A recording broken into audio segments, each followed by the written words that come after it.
ஸ்ரீ குருக்ஷேத்திர மாஹாத்மியம். ஸ்ரீ சத்குரு கூறினார், நான் குருக்ஷேத்திரம் செல்வேன், நான் குருக்ஷேத்திரத்தில் தங்குவேன்.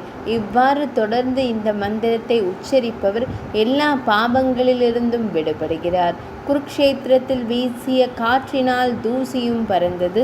தீய செயல்களை செய்தவர்களும் உயர்ந்த இலக்கை நோக்கி அழைத்துச் செல்கிறார்கள்.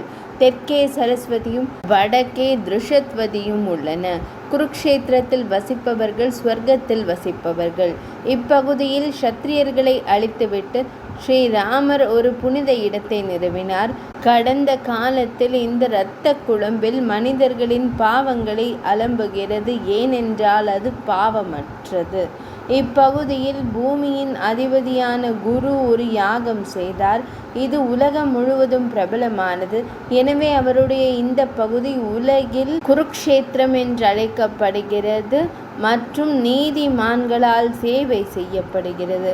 சக்கரபாணியின் தந்தையான சூரசேனரின் மகன் இப்பகுதியில் யாகம் செய்தார். அந்த யாகத்தில் ஸ்ரீகிருஷ்ணரின் பக்தர்கள் ஸ்ரீகிருஷ்ணருடன் அங்கு கூடியிருந்தனர்.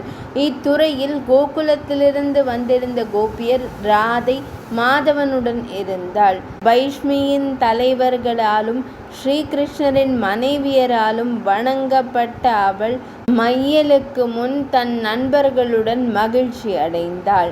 இந்த பகுதியில் தங்க ரதத்தில் அவர் அர்ஜுனனுக்கு கீதையின் வேதங்களை கற்பித்தார். கீதையின் ஆசிரியரான வாசுதேவர், யாதவர்களின் அதிபதியான முகுந்தன் மன்னர்களின் படைகளுக்கு மத்தியில் இருந்தார். இந்த துறையில் அன்னை தேவகியின் மைந்தன் அன்புடன் தன் தேரை செலுத்தினார். அன்னை தேவகியின் மகன் கேசவன் சங்கமேந்தியபடி அழகான குதிரைகளின் கதிர்களை பிடித்தான். இந்த பகுதியில் தங்க ரதத்தில் அவர் அர்ஜுனனுக்கு கீதையின் வேதங்களை கற்பித்தார்.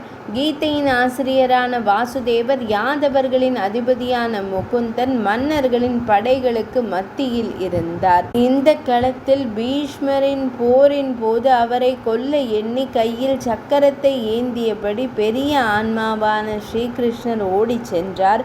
அவரது பக்தர்களின் நண்பரான பீஷ்மர் கூட அவரை விட்டுவிட்டு குழப்பமான நிலையில் தரையில் விழும்படி கேட்டுக்கொண்டார். இப்பகுதியில் பிரம்மச்சாரியாக இருந்த பீஷ்மர் என்ற மாபெரும் முனிவர் அர்ஜுனனால் தரையில் வீசப்பட்டார்.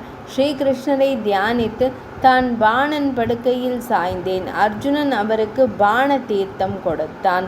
இந்த களத்தில் அர்ஜுனனின் தேரோட்டி தன்னை புனிதமான இடமாக ஆக்கிக்கொண்டு குதிரைகளை நீராட்டினான்.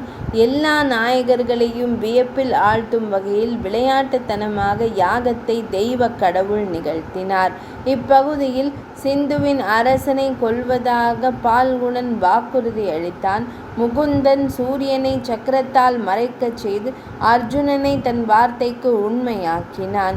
இப்பகுதியில் துரோணர் என்ற பிராமணர் துரோணாச்சாரியா பிரத்யும்னனை கண்டு நிம்மதியாக இருந்தார். யோக பாதையால் ஸ்ரீ மகாவிஷ்ணுவை தியானித்த அவர் தனது வாழ்நாளின் இறுதியில் உடலை துறந்து மகனுக்காக வருத்தமடைந்தார்.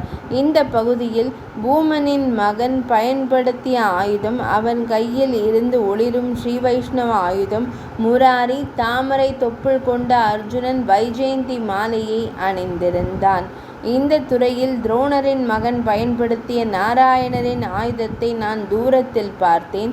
வழியில் வாசுதேவர் பீமனுக்கு வணக்கம் செலுத்தினார். உடனடியாக அனைத்து மக்களையும் பாதுகாத்தார். இத்துறையில் அறத்தின் நாயகனான கர்ணன் மன்னன் தரையில் தேரேந்தி கொண்டிருந்தான். ஸ்ரீகிருஷ்ணரின் கட்டளைப்படி வீர அர்ஜுனன் ஆயுதம் ஏந்தி வெற்றியை அடைந்தான். இப்பகுதியில் பெரிய பீமசேனன் பயங்கரமான திருதராஷ்டிரனை போரில் கொன்றான். துவாரகையின் அதிபதியான கோவிந்தன் மற்றும் வீர ராமன் முன்னிலையில் அவர் தனது வாக்குறுதியை நிறைவேற்றினார். முற்காலத்தில் சமய கொள்கைகளை விரும்பும் பெருமக்கள் இப்பகுதியில் செய்துவிட்டு போரிட்டு சொர்க்கத்தை அடைந்தனர். அப்படி பீஷ்மர் ஸ்ரீகிருஷ்ணரை வணங்கி முக்தி அடைந்து தர்ம அரசனிடம் தர்மத்தை பற்றி பேசி மகிழ்ந்தார். இத்துறையில் பாண்டவர்களின் தேரில் அமர்ந்திருந்த வான் புத்திரன் பெரும் சப்தம் எழுப்பினான்.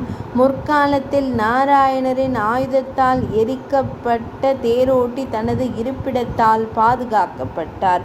கௌரவர்களின் அரசனான கலியை கொன்ற பிறகு இப்பகுதியில் மத கொள்கைகளை நிறுவினார். பாண்டவர்களின் தேரோட்டியான முராரி சாட்சியாக இருந்து பூமியில் பாரமில்லாமல் ஆக்கினார். குருக்ஷேத்திரத்தின் மகத்துவத்தை படிப்பவர் அல்லது கேட்பவர் காலையில் எழுந்து ஸ்ரீகிருஷ்ணரை வணங்குவதால் கலி அழிந்து போகிறான். குருக்ஷேத்திர மகாத்மியம் இனிதே நிறைவடைந்தது.